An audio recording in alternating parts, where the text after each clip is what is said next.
What's up, Trainiacs? On today's super professional Triathlon News Day, Tuesday, USA Triathlon announces 4 new inductees to their Hall of Fame. Ironman Triathlon announces their best female and male runners of all time, and at the suggestion of a local pro triathlete, we have a new segment.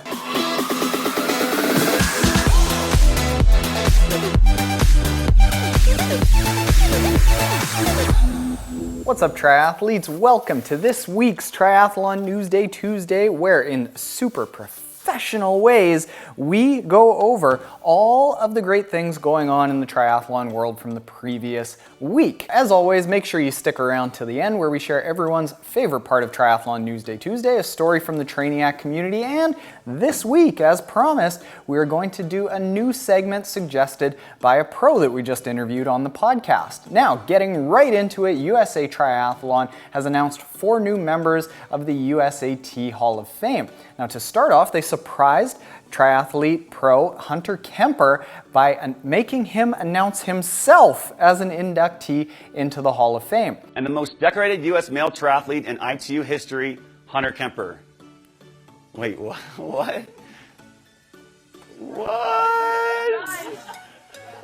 What? Are you serious? Mike Riley, you are an Ironman. You are an Ironman! Mike Riley, the voice of Ironman, was announced.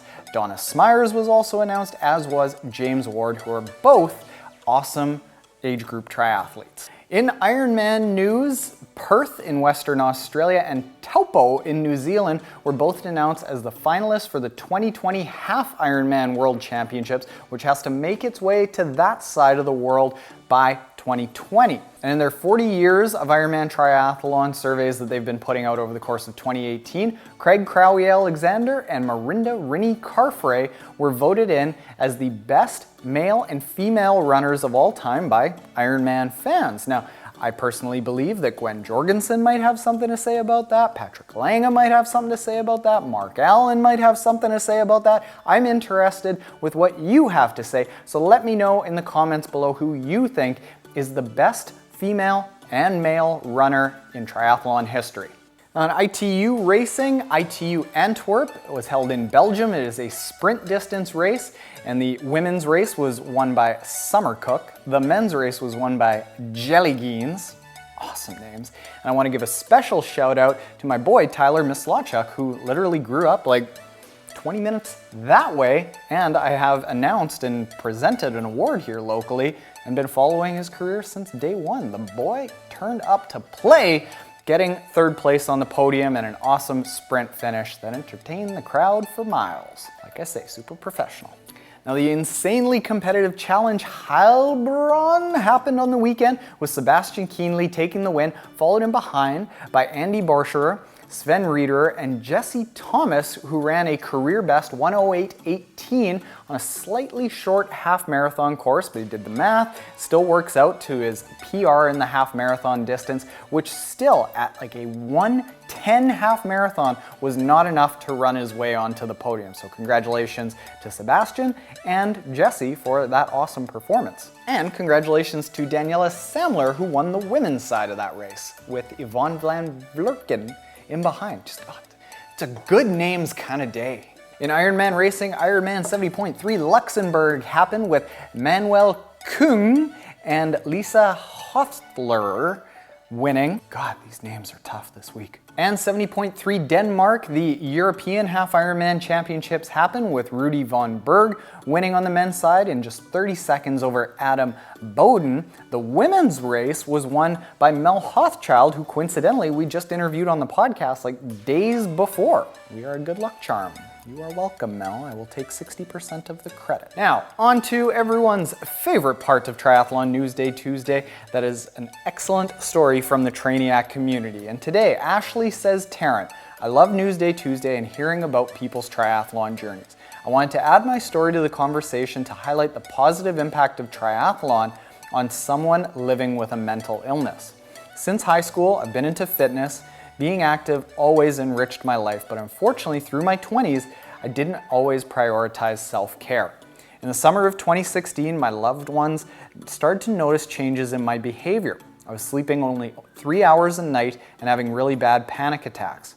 I knew that something was wrong, so I went to the ER. I was then hospitalized for about a week at a psychiatric hospital for bipolar disorder.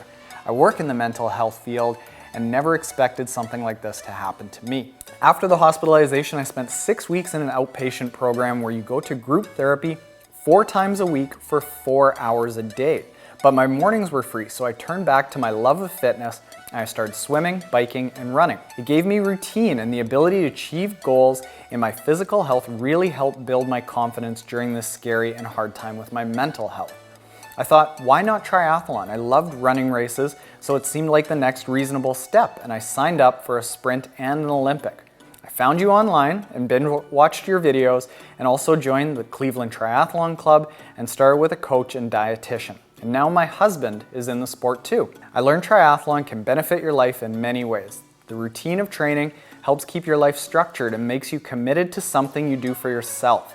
You're able to push yourself and feel rewarded when your hard work pays off. Susan Lackey nailed it on your podcast. To paraphrase, running did not change me. Triathlon did not make me a better person. The friends you make in the sport is what changes us. Us triathletes can be very driven, and I know for me, I struggle with the internal stigma that bipolar makes me less capable or weak.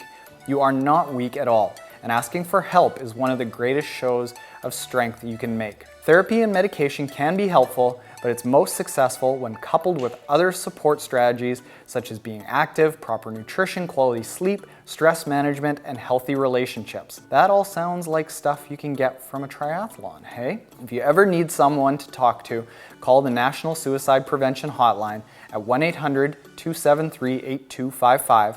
And if you want more information, you can visit the National Alliance of Mental Illness at NAMI.org. Thanks so much for sharing that, Ashley, having the courage to do it. Obviously, it's not something that is commonly talked about, but having a history of mental health issues in my family, I thought that it was really important to share your story and the message that you send about how triathlon can give you that anchor that makes your entire life better physically, emotionally, mentally, is all really important. So thank you very much for sharing that. Now, if anyone else wants to get their story shared here on Triathlon Newsday Tuesday, email me at Taren@triathlontaren.com. And for the last segment of today's episode, Matt Russell, pro triathlete who's making a comeback after nearly dying during Kona when he slammed into a vehicle going 36 miles an hour on the Queen K Highway. He suggested that we do a little bit of a wrap-up during Newsday and kind of point people into directions of where the most popular stuff is in the triathlon Taren world. So for starters on the podcast, the most recent episodes that have been doing really well is Tim Don, the man with the halo who has come back after getting halo screwed into his head since breaking his, I believe, C3 in the week leading up to Kona. And Renee Kiley, a former businesswoman who is wildly overweight, weighing upwards of 234 pounds, and in just 3.5 years turned herself into a professional triathlete who's competing on the circuit. If you've already heard those, stay tuned for future episodes. Just this past weekend, we interviewed a whole slew of awesome athletes. Gwen Jorgensen, for one, where I eat my words